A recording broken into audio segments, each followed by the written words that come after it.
Hello दोस्तों, आज की इस वीडियो में आपको बताने वाला हूँ ई श्रम कार्ड के बारे में। अगर आप अपना ई श्रम कार्ड खुद से बनाना चाहते हैं, अपने मोबाइल से बनाना चाहते हैं, तो कैसे बना सकते हैं और ई श्रम कार्ड बनाते समय आपको किन-किन चीज़ों की ज़रूरत पड़ने वाली है, आज मैं इस वीडियो में आपको बताने वाला हूँ। तो दोस्तों, ई श्रम कार्ड बनाते समय आपको सबसे पहली चीज़ की ज़रूरत पड़ेगी, वो है आपका आधार कार्ड। आपका आधार कार्ड आपके पास होना चाहिए। दूसरी चीज़ है आधार कार्ड से लिंक मोबाइल नंबर। जो मोबाइल नंबर आपके आधार कार्ड से लिंक है, वो मोबाइल नंबर आपके पास होना चाहिए। उस पे एक ओटीपी जाएगी। तीसरी चीज़ है दोस्तों, बैंक अकाउंट नंबर। जिस भी बैंक में आपका खाता है, उस बैंक की पासबुक आपके पास होनी चाहिए, क्योंकि ई श्रम कार्ड बनाते समय आपको अकाउंट नंबर और आईएफएससी कोड की ज़रूरत पड़ेगी, जो आपको आपके खाते की पासबुक से मिल जाएगी। चौथी चीज़ है दोस्तों, आपकी उम्र। जो आपकी उम्र है वो 16 से 59 साल के बीच में होनी चाहिए, तभी आप ई श्रम कार्ड बना सकते हैं, अन्यथा आप ई श्रम कार्ड नहीं बना सकते हैं। तो चलिए दोस्तों, वीडियो स्टार्ट करते हैं।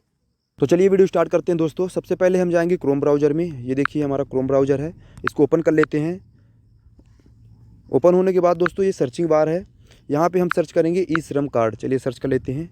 उसके बाद दोस्तों ये जो ऑफिशियल साइट है ई श्रम कार्ड की, यहाँ पे आप देख सकते हैं ये वाली साइट जो है ये ऑफिशियल साइट है, इसको ओपन कर लेंगे। देखिए दोस्तों, कुछ ऐसा इंटरफेस शो होगा आपके मोबाइल में जब आप अपने मोबाइल से इस साइट को ओपन करेंगे, और इस साइट की लिंक मैं आपको इस वीडियो के डिस्क्रिप्शन में दे दूँगा, वहाँ से आप ये लिंक पा सकते हैं। उसके बाद दोस्तों थोड़ा नीचे आना है। यहाँ पे आप देख सकते हैं आपके सामने 3 ऑप्शन शो हो रहे हैं।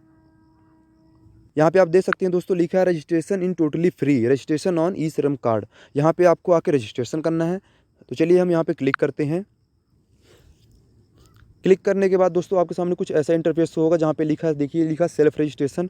इसका मतलब हम खुद से अपना रजिस्ट्रेशन करना चाहते हैं।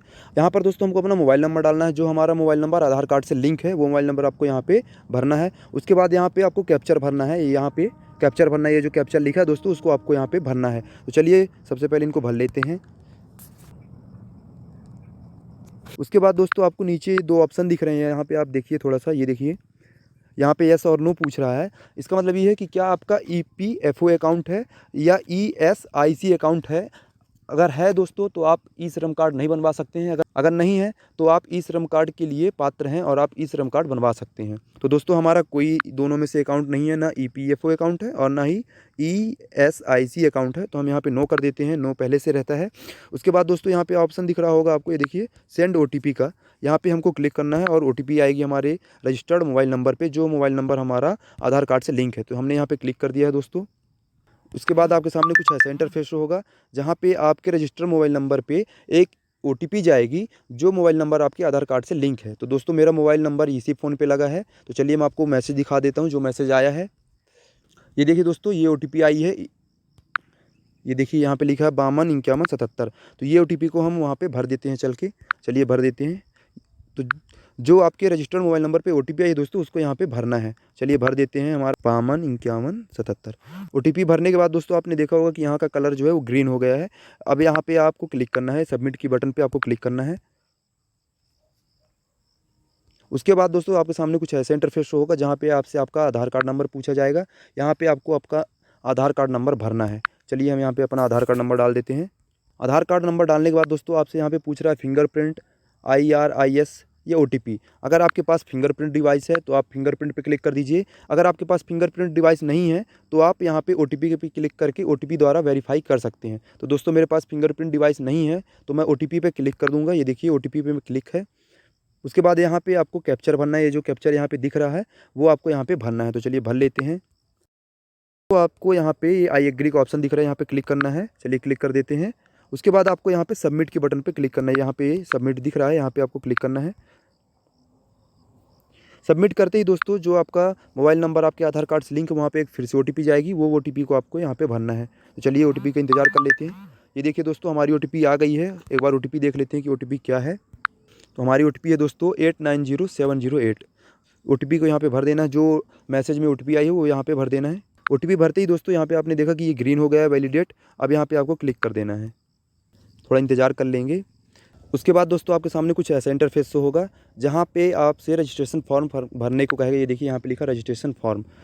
सबसे पहले आता है दोस्तों पर्सनल डिटेल्स। तो यहाँ पे हमारी जो पर्सनल डिटेल है वो आधार कार्ड से फिल कर ली गई है। यहाँ पे लिखा भी है your personal particular as per आधार, मतलब जो आधार कार्ड में हमारा लिखा है नाम, एड्रेस, डेट ऑफ बर्थ, वो यहाँ से फिल कर लिया है। तो चलते हैं दूसरे ऑप्शन पे। तो ये तो हमारा पूरा फिल हो गया है दोस्तों। जो पहला पेज है, फॉर्म का पहला पेज है, वो आधार कार्ड के द्वारा भर गया है। यहाँ पे लिखा भी है ठीक है। तो सबसे नीचे आते हैं और यहाँ पे हम continue to enter other detail पे क्लिक करते हैं। तो दोस्तों ये देखिए हमारे सामने अभी हमारा दूसरा पेज जो है ओपन हो गया है, जिस पे लिखा है पर्सनल इन्फॉर्मेशन। यहाँ पे आप देख सकते हैं, ये देखिए पर्सनल इन्फॉर्मेशन। यहाँ पे अब हमको पर्सनल इन्फॉर्मेशन भरनी है अपनी। तो चलिए यहाँ पे हम भर देते हैं अपनी personal detail. Registered mobile number आपके सामने पहले से फिल रहेगा। जो मोबाइल नंबर आधार कार्ड से लिंक है वो यहाँ पे पहले से भरा रहेगा, तो उसको भरने की जरूरत नहीं है। आपको भरना है इमरजेंसी मोबाइल नंबर। तो चलिए इमरजेंसी मोबाइल नंबर डाल देते हैं, जो भी हमारा अल्टरनेट नंबर होगा। उसके बाद दोस्तों यहाँ पे डालनी है ईमेल आईडी डाल देते हैं। उसके बाद दोस्तों आपसे यहाँ पे पूछ रहा है मैरिटल स्टेटस, आपकी शादी हो गई है या नहीं हुई है। तो दोस्तों अभी मेरी शादी नहीं हुई है, तो मैं नेवर पे क्लिक करूँगा, नेवर मैरिड पे। और अगर आपकी शादी हो गई है तो आप मैरिड पे क्लिक कर सकते हैं, या फिर जो विधवा हो तो वो वेडो पे क्लिक कर सकते हैं, या फिर अगर कोई डिवोर्स ले चुका है तो वो यहाँ पे डिवोर्स पे भी क्लिक कर सकता है। तो दोस्तों मेरी शादी नहीं हुई है तो मैं नेवर मैरिड पे क्लिक कर दूँगा। अगर आपकी भी शादी नहीं हुई तो आप नेवर मैरिड पे क्लिक कर सकते हैं। उसके बाद आपसे यहाँ पे पूछ रहा है आपके पिताजी का नाम। तो आपको यहाँ पे अपने पिताजी का नाम भर देना है। यहाँ पे आपको अपनी कैटेगरी भर देनी है, आप किस कैटेगरी से हैं, एससी, एसटी, जनरल, ओबीसी। उसके बाद यहाँ पे आपसे पूछ रहा है आपका ब्लड ग्रुप। अगर आपको अपना ब्लड ग्रुप पता है तो आप यहाँ पे भर सकते हैं, अगर नहीं पता है तो इसको आप रहने दीजिए, ये कोई कंपलसरी नहीं है। दोस्तों मेरा ब्लड ग्रुप ओ पॉजिटिव है, तो मैं यहाँ पे ओ पॉजिटिव पे क्लिक कर दूंगा, ठीक है। उसके बाद आपसे यहाँ पे पूछ रहा है डिफरेंटली एबल। अगर आप विकलांग हैं तो आपको यहाँ पे यस करना है, अगर नहीं है तो नो पे क्लिक रहने दीजिए। तो मैं विकलांग नहीं हूँ दोस्तों, तो मैं नो पे क्लिक रहने दूंगा। दोस्तों आपसे यहाँ पे पूछ रहा है नॉमिनी डिटेल्स। नॉमिनी में आप किसी को भी रख सकते हैं, जिसको भी आप चाहें। नॉमिनी का मतलब होता है दोस्तों कि अगर आपकी मृत्यु के बाद आपकी संपत्ति का हकदार कौन होगा। अगर आपके नाम पे कुछ है, पैसा, गाड़ी, घर, तो अगर आपकी मृत्यु हो गई तो उसके बाद उस चीज़ का हकदार कौन होगा, उस चीज़ का मालिक कौन होगा। तो यहाँ पे आप किसी का भी नाम डाल सकते हैं, जिसका भी आप चाहें। यहाँ पे मैं अपने पिताजी का नाम डालना चाहूँगा, तो पिताजी का नाम डाल देता हूँ दोस्तों। उसके बाद दोस्तों यहाँ पे पूछता है नॉमिनी का डेट ऑफ बर्थ। जिसका नाम आपने नॉमिनी में डाला है उसकी डेट ऑफ बर्थ क्या है। चलिए हम डेट ऑफ बर्थ भर लेते हैं।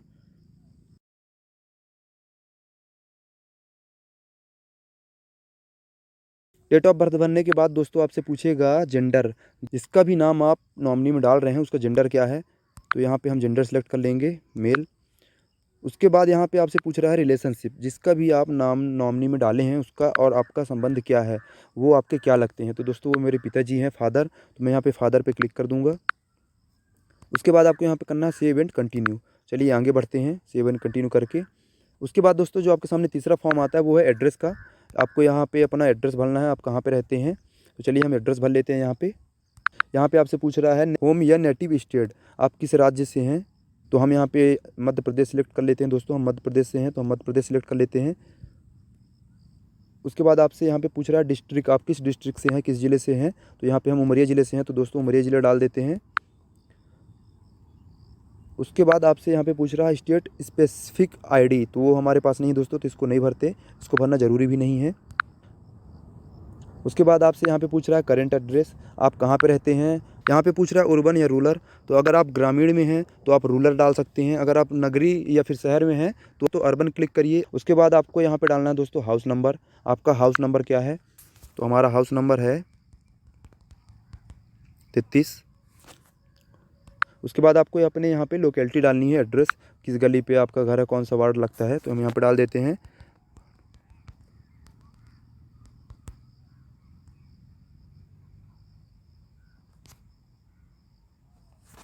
उसके बाद आपको यहाँ पे भरना है दोस्तों स्टेट। आपका जो वर्तमान पता है, वर्तमान एड्रेस है, वो आप किस स्टेट पे रहते हैं वो आपको यहाँ पे भरना है। तो हम यहाँ पे क्लिक कर लेते हैं मध्य प्रदेश। हमारा वर्तमान एड्रेस मध्य प्रदेश है। उसके बाद आपको यहाँ पे डिस्ट्रिक्ट सेलेक्ट करना है, आप किस ज़िले में रहते हैं। तो हम उमरिया ज़िले में रहते हैं, तो उमरिया सेलेक्ट कर लेते हैं। उसके बाद आपको यहाँ पे उस उसके बाद आपको यहाँ पे सब डिस्ट्रिक्ट या तहसील सेलेक्ट करना है, आप जहाँ रहते हैं वहाँ की तहसील क्या है। तो हमारी तहसील। उसके बाद जहाँ आप रह रहे हैं उस सिटी का या गांव का क्या नाम है वो आपको यहाँ पे भरना है। चलिए हम यहाँ पे सिटी का नाम भर देते हैं। उसके बाद आपको यहाँ पे डालना है पिन कोड, जहाँ पे आप रह रहे हैं वहाँ उस एरिया का या वहाँ का पिन कोड क्या है। उसके बाद दोस्तों आपसे यहाँ पे पूछेगा कि आप करंट एड्रेस पे कितने सालों से रह रहे हैं, मतलब कि जहाँ आपका जो वर्तमान पता है वहाँ आप कितने सालों से रह रहे हैं। तो यहाँ पे आपको सिलेक्ट कर लेना है। मैं दोस्तों 20 साल से रह रहा हूँ, तो मैं यहाँ से 20 और 25 पे क्लिक कर लूँगा। उसके बाद आपको यहाँ पे सेव एंड कंटिन्यू पे क्लिक कर देना है। उसके बाद दोस्तों हमारे सामने अगला जो हमारा फॉर्म खुला है वो है दोस्तों एजुकेशन एंड क्वालिफिकेशन का। इस पर आपसे पूछा जाएगा कि आपकी एजुकेशन क्या है और क्वालिफिकेशन क्या है। उसके बाद दोस्तों आपको अपनी यहाँ पे क्वालिफ़िकेशन सेलेक्ट कर लेनी है कि आप कहाँ तक पढ़े हैं और आपकी क्वालिफ़िकेशन एजुकेशन क्वालिफ़िकेशन क्या है। तो दोस्तों यहाँ पे हम सेलेक्ट कर लेते हैं जहाँ तक हम पढ़े हैं। तो दोस्तों मैं ITI किया हूँ, तो मैं यहाँ पे डिप्लोमा सर्टिफिकेट कोर्स सिलेक्ट करूँगा। अगर आप 10th पे हैं तो ये सेकेंडरी की सिलेक्ट कर लीजिए। अगर आप 12th पढ़े हैं तो आपको हाई सेकेंडरी पे क्लिक कर लेना है। आपकी एजुकेशन जो भी हो उस हिसाब से आपको यहाँ पे क्लिक कर लेना है। उसके बाद दोस्तों आपसे यहाँ पे पूछेगा एजुकेशन सर्टिफिकेट। अगर आपके एजुकेशन का सर्टिफिकेट है तो यहाँ पे आप चूज फाइल पे क्लिक करके अपलोड कर दीजिए।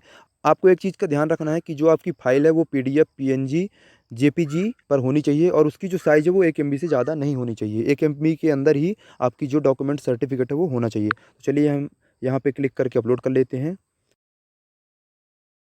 उसके बाद दोस्तों आपसे यहाँ पे पूछ रहा है मंथली इनकम कितनी है आपकी। ये कंपलसरी है भरना, इसको आपको भरना ही पड़ेगा। आपकी जो मंथली इनकम कितनी है तो आपको यहाँ पे सिलेक्ट कर लेनी है 10,000 के बिलो। 10,000 से बिलो मतलब कि 10,000 के नीचे कमा रहे हैं आप, 10,000 के अंदर, या फिर 10,000 से 15,000 के बीच में, या 15 से 18 के बीच में, या 18 से 21, या फिर 21 से एबव। तो दोस्तों जो हमारी इनकम है वो तो 10,000 से बहुत कम है, तो हम यहाँ पे 10,000 सिलेक्ट कर लेंगे। उसके बाद आपसे यहाँ पे पूछ रहा है इनकम सर्टिफिकेट, क्या आपकी इनकम का कोई सर्टिफिकेट है। तो दोस्तों हमारे पास हमारी इनकम का कोई सर्टिफिकेट नहीं है, तो हम यहाँ पे सिलेक्ट नहीं करेंगे। अगर आपके पास आपकी इनकम का सर्टिफिकेट है तो आप यहाँ पे उसको अपलोड कर सकते हैं। उसके बाद दोस्तों आपको यहाँ पे सेव एंड कंटिन्यू पे क्लिक कर देना है। चलिए क्लिक कर देते हैं। इसके बाद आपको थोड़ा नीचे आना पड़ेगा। यहाँ पे आप देख सकते हैं कि आपको अगला जो फॉर्म भरना है वो ऑक्यूपेशन एंड स्किल का भरना है। आपके अंदर क्या टैलेंट है, क्या हुनर है। पहले पूछा हमसे प्राइमरी ऑक्यूपेशन, आपका जो प्रथम कार्य है वो क्या है, हम क्या करते हैं। उसके लिए दोस्तों आपको यहाँ पे एक ये जो आई का बटन दिख रहा होगा इस पर क्लिक करना है। क्लिक करने के बाद जो आपके सामने एक नई विंडो ओपन होगी, वहाँ पे सभी कामों की एक लिस्ट रहती है। वहाँ से आपको एक NOC कोड उठाकर यहाँ पे भरना रहेगा। ये देखिए हमारे सामने कुछ ऐसी विंडो ओपन होगी जिसमें सभी काम की एक लिस्ट दी गई है, सभी कामों का यहाँ पे नाम है। तो वो हमको यहाँ पे से ढूंढ लेना है और जो काम आप करते हैं वो यहाँ पे आप ढूंढ के बाहर आके लिख सकते हैं। फॉर्म में आपको भरना है। तो चलिए मैं खेती किसानी करता हूँ दोस्तों, तो मैं यहाँ पे खेती किसानी के लिए भरूँगा एग्रीकल्चर। उसके बाद आपको यहाँ पे आना है वर्क एक्सपीरियंस। तो दोस्तों मैं समथिंग 5 सालों से खेती किसानी कर रहा हूँ, तो यहाँ पे मैं 5 साल क्लिक कर दूँगा। ये देखिए यहाँ पे 5 साल पे मैं यहाँ पे क्लिक कर दूँगा। आपके पास जितने साल का अनुभव हो आप यहाँ पे भर सकते हैं, ठीक है। उसके बाद आपसे पूछेगा सेकेंडरी ऑक्यूपेशन, द्वितीय कार्य आपका क्या है। अगर आप कोई और भी काम करते हैं खेती के अलावा तो भर दीजिए। जैसे कि मैं खेती के अलावा और कुछ नहीं करता हूँ, तो मैं यहाँ पे कुछ नहीं भरूँगा, इसको खाली रहने दूँगा। उसके बाद दोस्तों आपको यहाँ पे ऑक्यूपेशन सर्टिफिकेट अपलोड करना है। आप जो करते हैं उसका सर्टिफिकेट आपको यहाँ पे अपलोड करना है। तो दोस्तों मेरे पास तो कोई सर्टिफिकेट नहीं है। आप जो काम करते हैं उसका अगर आपके पास सर्टिफिकेट है तो आपको यहाँ पे अपलोड कर देना है। अपलोड करते वक्त एक चीज़ ध्यान रखिएगा कि अपलोड जो भी फाइल आप कर रहे हैं वो PDF, PNG, JPG, JPE पर होनी चाहिए और उसकी साइज़ 1 MB से ज़्यादा नहीं होनी चाहिए। उसके बाद दोस्तों आपसे यहाँ पे पूछेगा how did you acquire skill, मतलब कि आप सही तरीके से स्किल कैसे हुए हैं, मतलब आप कैसे सीखे हैं, जो भी आप कर रहे हैं वो आप कहाँ से सीखे हैं। यहाँ पे आपको क्लिक करके बताना है कि आप ये सब कहाँ से सीखे हैं, जो भी आप काम करते हैं। तो दोस्तों मैं तो कहीं से नहीं सीखा हूँ, तो मैं इसको रहने देता हूँ। उसके बाद जो दूसरा ऑप्शन आता है दोस्तों वो है स्किल टू बी अपग्रेड, मतलब आपने अपने हुनर को कहाँ से अपग्रेड किया है, तो वो आपको यहाँ पे बताना है। तो दोस्तों मैंने जो अपना हुनर है मेरा खेती किसानी का, वो मैंने कहीं से अपग्रेड नहीं किया है, इसलिए मैं इसको भी नहीं भरता हूँ। सीधे मैं सेव एंड कंटिन्यू पे क्लिक करता हूँ। तो चलिए आगे बढ़ते हैं।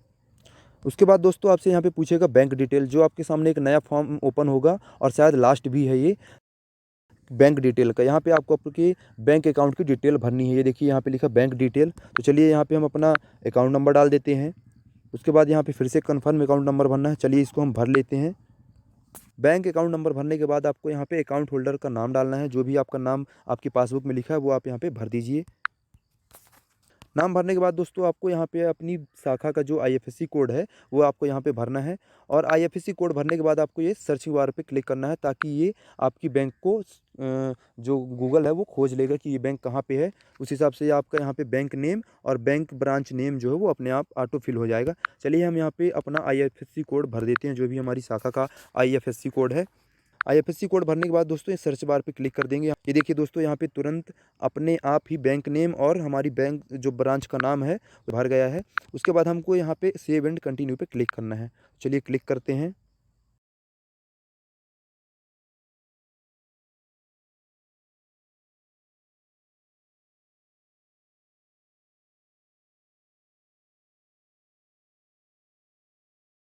उसके बाद दोस्तों आपके सामने कुछ ऐसा इंटरफेस शो होगा।